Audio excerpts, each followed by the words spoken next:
Hey, thanks for joining me for today's video. This is going to be a very interesting one. This might just be the most interesting product that I have taken a look at. If you've seen any of my other videos, you probably know by now that I focus mostly on portable power, solar type solutions and things like that.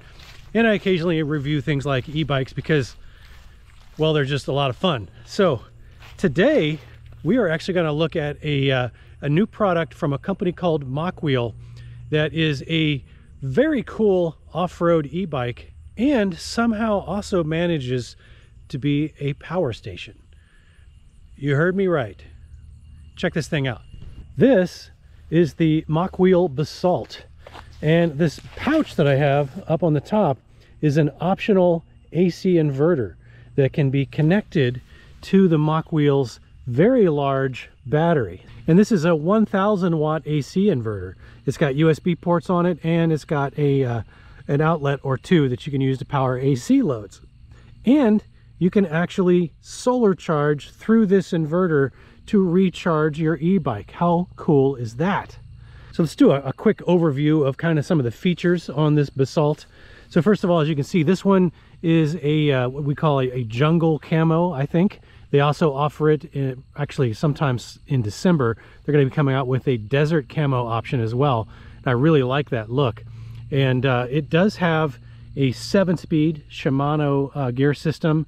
It's got a stainless steel chain.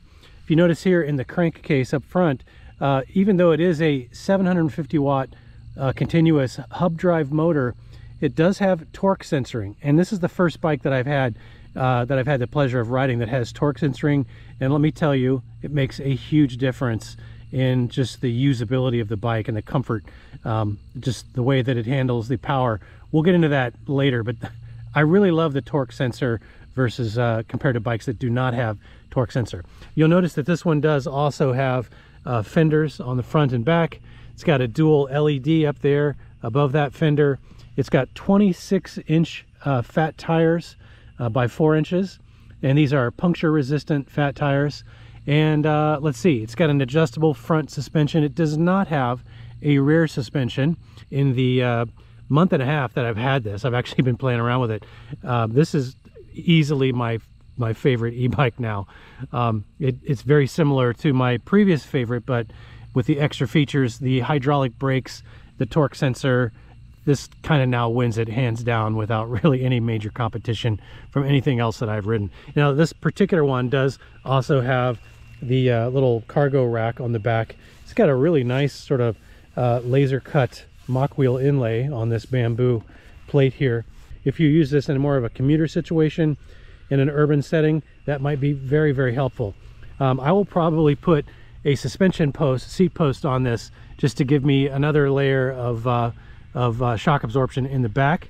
But so far I have to say I really like this bike. Taking a quick look up top, it does have these leather stitched handles with these nice palm pads on them. I really do like that. The throttle here is a thumb throttle on the left. You can attach the AC inverter in a couple of ways. Now there's a proprietary cable that it's got inside, and you can connect it right here to the frame. And this allows you to connect it to the battery while the battery is installed in the bike. Now you do have the option of removing the battery from the bike, and then the battery also has the same connector on it as well. So you can just, if you needed to, take it out, set the battery on a picnic table or something, and then use it that way. And then, you know, if it's convenient for you to keep it in the bike, then you connect it right here and you can use it while it's connected to the bike.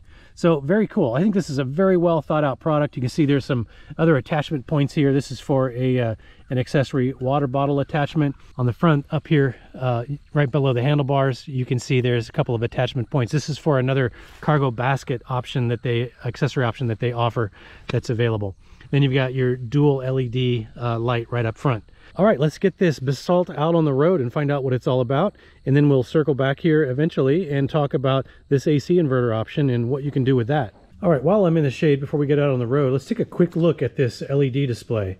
So a long press on the handlebar control will boot this up. You get a little hello, and then it very quickly comes up into where you can change the pedal assist modes. So up and down arrows over here will change the pedal assist modes. You can see that I can increment that up to 5. All right, and it's got a little trip odometer on it and a trip timer on it as well. These little increments here on either side represent the battery state of charge, and then there's actually a little power meter here that is not really running right now because I don't have it, I'm not running, so it's not applying any power to the motor. But once I start doing that, you'll see the motor power being represented in this little arc right there. So a nice bright LED display, multicolor. So my favorite one that I've seen on a bike so far, so I'm pretty happy with that. All right, now let's get this thing back out on the road and see how it performs.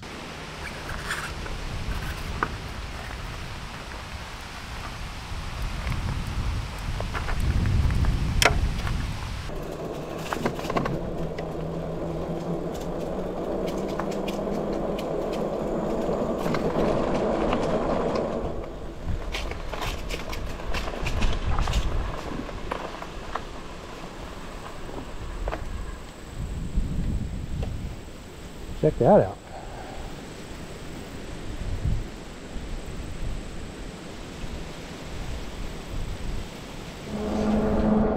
All right, obviously pedal assist mode 0 is no assist at all. Pedal mode 1, because it's got torque sensor, even though I'm only doing 13 miles an hour, I'm still getting some assist here. It recognizes that I'm applying some force or torque on those cranks, and it's applying an appropriate amount of assist. But if I stop pedaling, even in pedal assist mode 1, if I just give it throttle, it'll take me up to the top throttle speed of 20 miles an hour.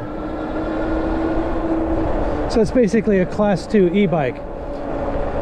Now, if I'm willing to pedal and I put it in assist mode 5, I can get extra assist while I'm pedaling all the way up to about 30 miles an hour, which is very cool. Yeah, so I really like that torque sensor. It just makes the motor assist so kind of natural, I guess is the best way to put it. You know, it doesn't feel like it's jerky on and off at all. Even bikes that don't have torque sensors have a variation in, you know, how on and off the motor feels when you're riding it. Some are better than others for sure, as my previous e-bike videos have talked about. But man, the torque sensor part really just makes that as good as it could possibly be.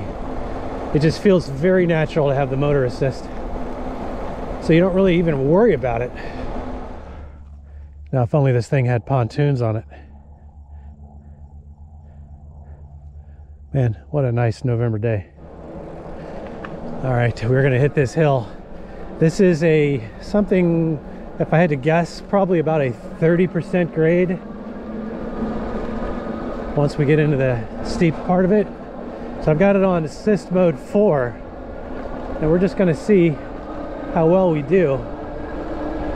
Already this is crazy easy. The steep part coming up around the corner here.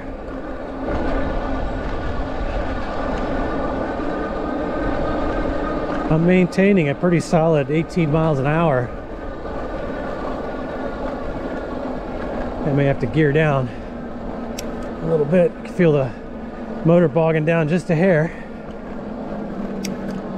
I'll gear down a little further.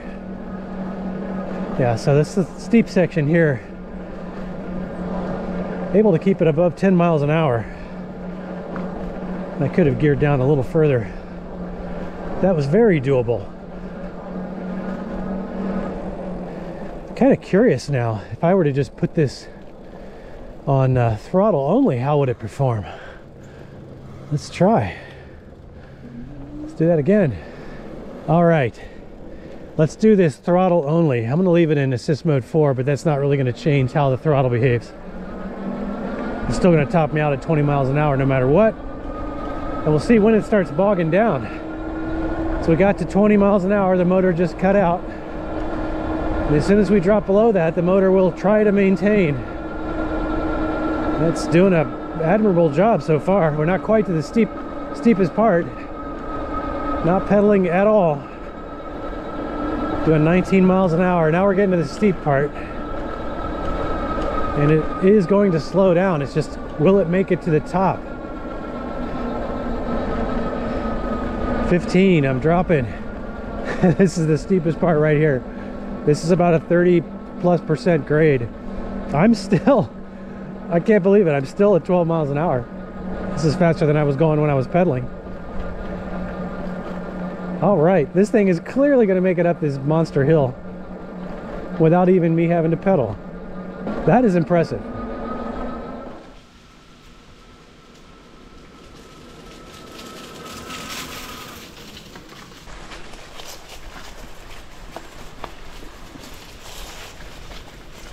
Oh, wow.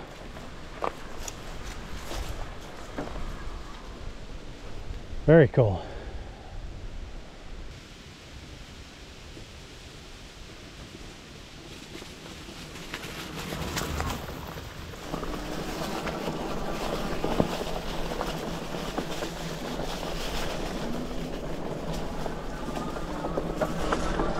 I also like the fact I can put it in top gear, and this thing is still, I'm pedaling at a very comfortable pace. Very easy to maintain at over 20 miles an hour.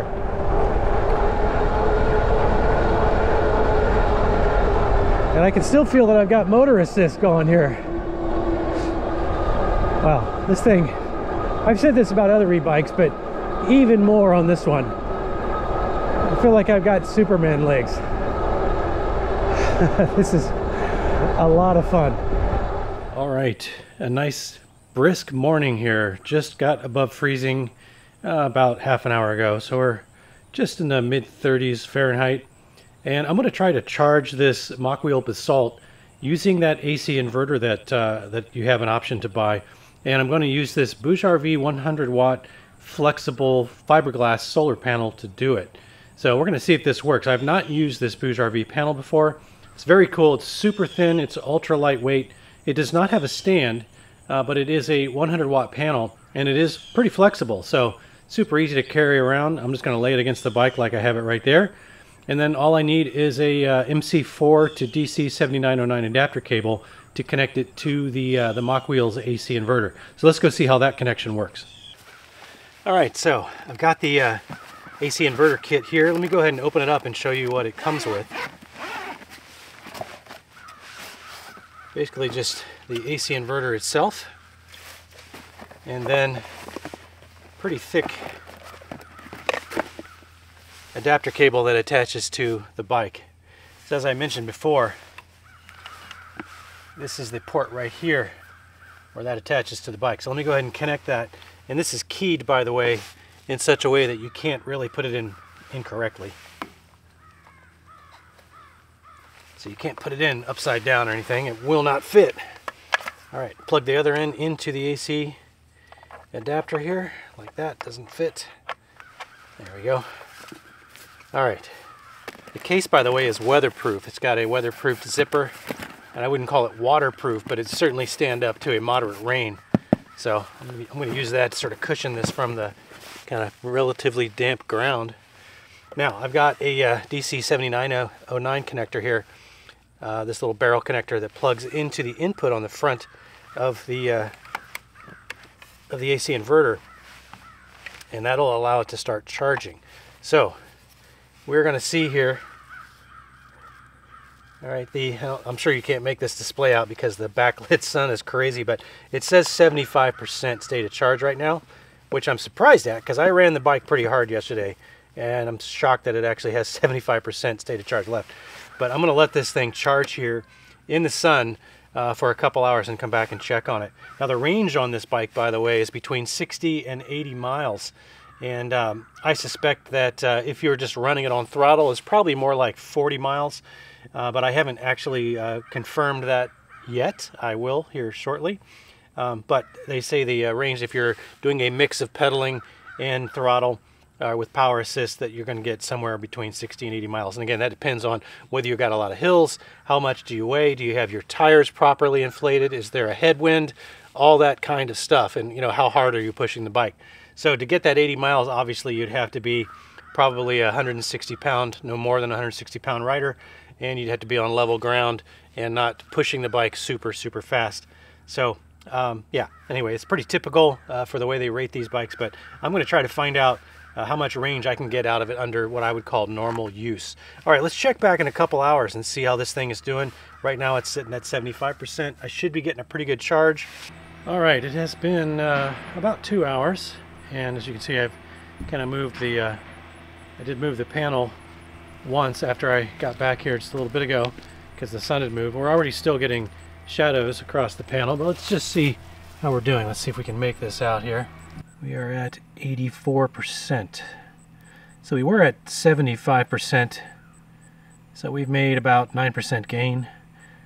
Now, I will say that the input specs on this AC inverter for the charge controller say that it requires a minimum of 18 volts, and I'm right on the edge of that. So at times I may not be quite putting out enough volts to get this thing to be charging. So that could be why I'm charging a little slow. So the input range is between 18 and I want to say 54.6. So just call it 54 volts. So you do need a panel that outputs over 18 volts in order to get decent output into this into the battery on the Basalt. It is definitely working, but it's going to take a long time with this particular 100 watt panel, since it is basically maximum power point voltage on this panel is about 17.5 volts. So I suspect that we are not hitting that 18 volt threshold very often. So yeah, definitely would recommend getting something that's got maybe a little bit higher voltage, something in the maybe the 24 volt range, and you'll probably get a more consistent, better charge.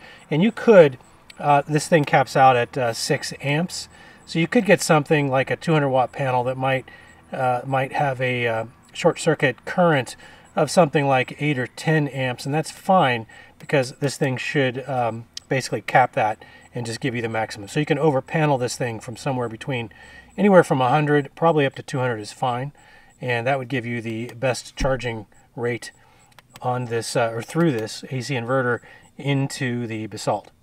All right, one bike battery.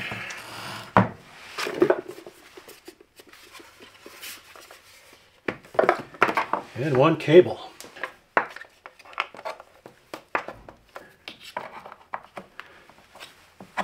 On the battery there is, if you can make that out, a little state of charge indicator. All right, so got the bike battery instead of the whole bike, which makes it a little bit more convenient. Let's see what happens when we turn this on. So it does give me a battery status indicator there. Total of 48.4 volts. That is the battery voltage, not the output voltage, of course. It says we're at 51% state of charge. So it's kind of nice. Gives us all that information to turn on the AC inverter part. And now it says we are going to output 110 volts. So the AC outlets are on the top, actually reading 107.5 volts. So that's actually kind of low. This is a little ceramic space heater. And let's just see how this little inverter behaves. And we'll just see if it decides to shut off on us. Looks like we were just creeping up over 900. So let's see if we can really push this thing. Now I'm curious. What would happen? 968. It's kind of bouncing around. Let's see what happens if we trip an overload. There we go, 1100, 1150. I would imagine this thing is going to trip. Still going. Kind of surprised.